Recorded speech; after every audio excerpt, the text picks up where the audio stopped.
kabeh di program Lingua Jawa Angronje Basa lan Aksara Jawa di channel YouTube Jawa Sastra. Ada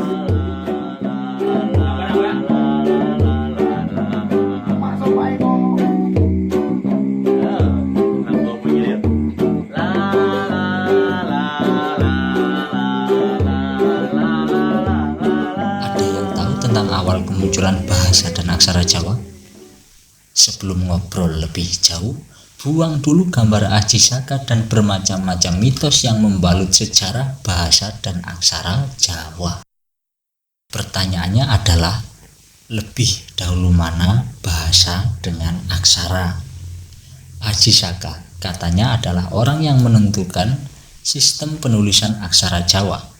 Tapi logikanya, bukankah aksara Jawa merujuk pada penggunaan bahasa Jawa yang sudah ada sebelumnya? Tidak mungkin Aji Saka menentukan aksara Jawa terlebih dahulu, kemudian orang Jawa yang saat itu dipimpin Dewata Jengkar baru belajar bahasa Jawa dari Aji Saka. Lagi pula, Aji Saka kan bukan orang Jawa, dia orang Timur Tengah atau orang luar Jawa. Begitu menurut mitos. Menggunakan logika sederhana ini saja sudah dapat diketahui dan dipastikan bahwa Aji Saka sebatas karya sastra. Menurut catatan sejarah dari Romo Zoetmulder, aksara Jawa kuno pertama kali ditemukan pada prasasti Sukabumi atau prasasti Harinjing di Kediri yang ditulis abad ke-8 Masehi. Di abad ini, orang Eropa sudah pakai media tulis semacam kertas. Sebelum abad ke-8 Masehi, prasasti-prasasti di Jawa ditulis menggunakan bahasa Sanskerta beraksara Pallawa. Nenek moyang orang Jawa bukanlah orang Jawa asli. Maksudnya, tidak mungkin orang Jawa tumbuh begitu saja dari tanah Jawa, seperti tanduran. Mereka berasal dari daratan Taiwan di Pulau Formosa yang menyebar ke daerah Asia Tenggara dalam dua gelombang, Dutro Melayu dan Proto Melayu. Mereka ada yang transit di Sumatera dan ada yang transit di Borneo. Dari dua pulau inilah kemudian mereka menyeberangi lautan dan mendiami Pulau Jawa.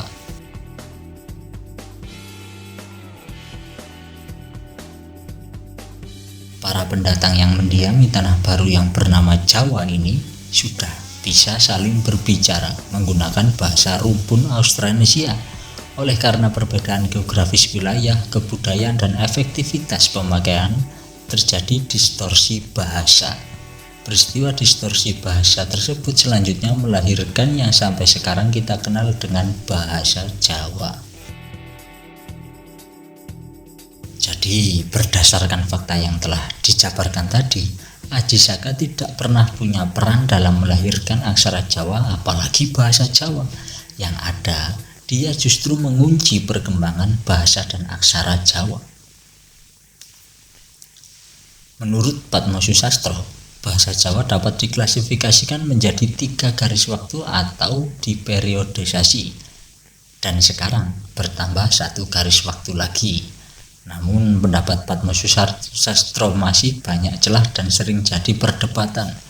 Dia menyatakan bahwa bahasa Jawa dibagi menjadi bahasa Jawa kuno, bahasa Jawa pertengahan, bahasa Jawa baru, dan bahasa Jawa modern untuk pendapat terbaru.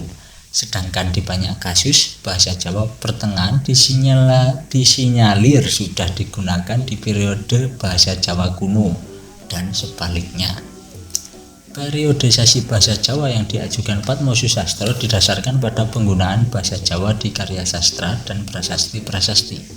Menurutnya, bahasa Jawa kuno ditandai mulai dari zaman Airlangga sampai dengan Majapahit awal, sementara bahasa Jawa pertengahan sering dipakai di zaman kejayaan Majapahit hingga masa awal berdirinya Mataram Islam. Berbeda dengan bahasa Jawa baru yang dipakai oleh dinasti Mataram keseluruhan pasca Panembahan Senopati, yakni Yogyakarta, Surakarta, Mangkunegara, dan Pakualam. Sedangkan bahasa Jawa modern adalah bahasa yang sering kita pakai saat ini, ya kaya ngene iki basane.